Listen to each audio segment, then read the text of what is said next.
Hey everyone, welcome back. Ready for another deep dive. Absolutely. Can't wait to get into it. Today we're looking at Databricks, and more specifically, some of the security measures they've outlined for their new AI assistant, Genie.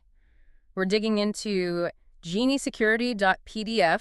Sounds a bit dry, I know, but trust me, this is important stuff. Yeah, AI security is, well, it's no longer a niche concern, it's everyone's concern. Right. Because this isn't just some theoretical what if situation anymore. It's about protecting real data in the here and now. So, diving in, the first thing that jumped out to me, and this is a big one, Databricks is really emphasizing that they do not use customer data for training their AI models. Which is huge. So many companies that kind of gloss over that, bury it in the terms and conditions. Exactly. But Databricks is shouting it from the rooftops, even for things like, and I was surprised by this, abuse monitoring. They've opted OUT of Azure's data retention for that, which a lot of companies use. It's a bold move, got to give them that. I mean, think about it. Using customer data to train AI, yeah, it's industry standard, it helps improve accuracy, all that, but But there's that privacy trade-off. exactly. And that's where the trust comes in, or doesn't. Databricks is drawing a line in the sand here, saying your data is yours, especially for businesses. Knowing that their data isn't contributing to some, giant AI training set without their explicit consent, that's huge. Absolutely. Okay, so data's not being used for training. That's a good start. But what about protecting the data itself? Well, the document talks a lot about encryption. They're using TLS, which is pretty much the industry standard. Yeah, TLS, most people have heard of it, but what does it actually mean for, everyday users? Break it down for us. Okay, so imagine TLS as like this invisible shield around your data. When you send information online without TLS, it's like sending a postcard out into the world. Anyone can read it. Yikes. Okay, not good. Right. But with TLS, it scrambles that message, turns it into gibberish for anyone without the key. It's like sending that same message in like an armored truck. Much harder to intercept and decipher. Okay, that makes sense. But I gotta ask, no system is perfect, right? Exactly. TLS is robust, don't get me wrong, but it's an ongoing process. Security vulnerabilities pop up, new exploits are discovered, Databricks keeping up to date on patches. That's going to be crucial. Right, because even the toughest encryption can be cracked if there's a backdoor somewhere.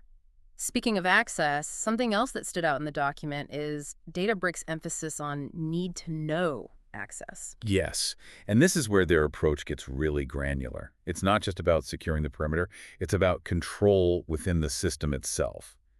So with Genie, you're looking at very specific permissions, like who can access what data, who can do what with that data. Think of it like, different levels of security clearance. Ah, okay. So it's not just about keeping the bad guys OUT, it's about controlling what people can do inside the system. That's it.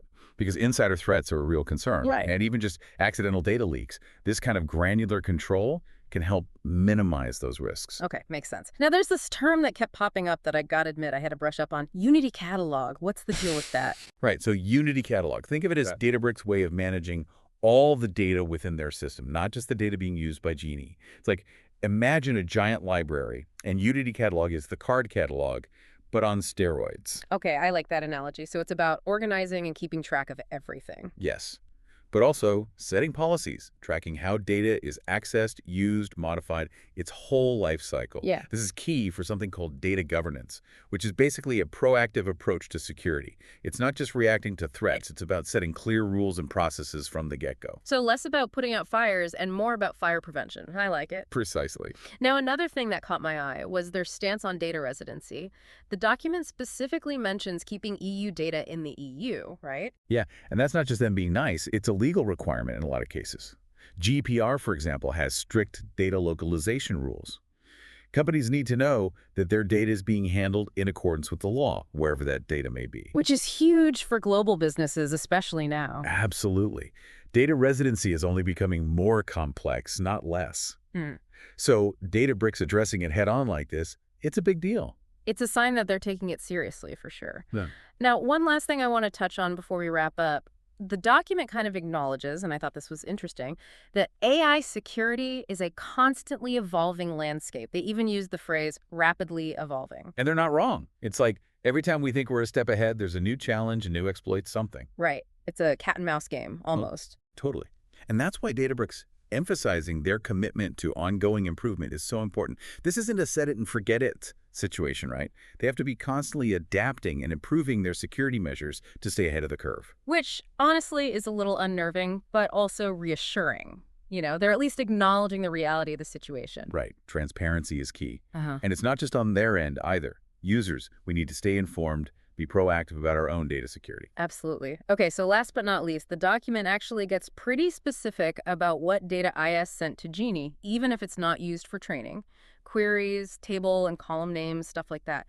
But, and this is a big but, they emphasize that no raw level data is transmitted. So explain what that means. Okay, so imagine your data is like a spreadsheet, right?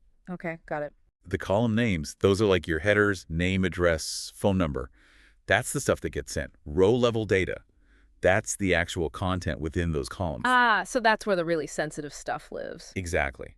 By not sending that, Databricks is significantly reducing the risk, even if a breach were to occur. That's reassuring. It's like giving the AI the outline, but not the actual content of the book. That's a great way to put it. So it sounds like Databricks is taking a pretty comprehensive approach to security with Genie. They've got the encryption, the access controls, the data governance with Unity Catalog. They're compliant with data residency regulations, and importantly, they're committed to continuous improvement. But this whole thing, it does raise a bigger question, don't you think? As AI becomes more integrated into our lives, into our work, how do companies maintain this level of transparency, this commitment to security, especially as the technology itself is evolving so rapidly? Such a good point, right? Yeah. Because it can't just be on the companies. We, the users, we need to stay informed. We need to advocate for our own data privacy, understand what's happening with our data. Right. We can't just blindly trust that everything's being taken care of. It's a two-way street. Well, on that note, I think we'll wrap up this deep dive. Big thanks to everyone for joining us, and be sure to check out the show notes for more information and links to the resources we talked about. Until next time. Thanks for having me.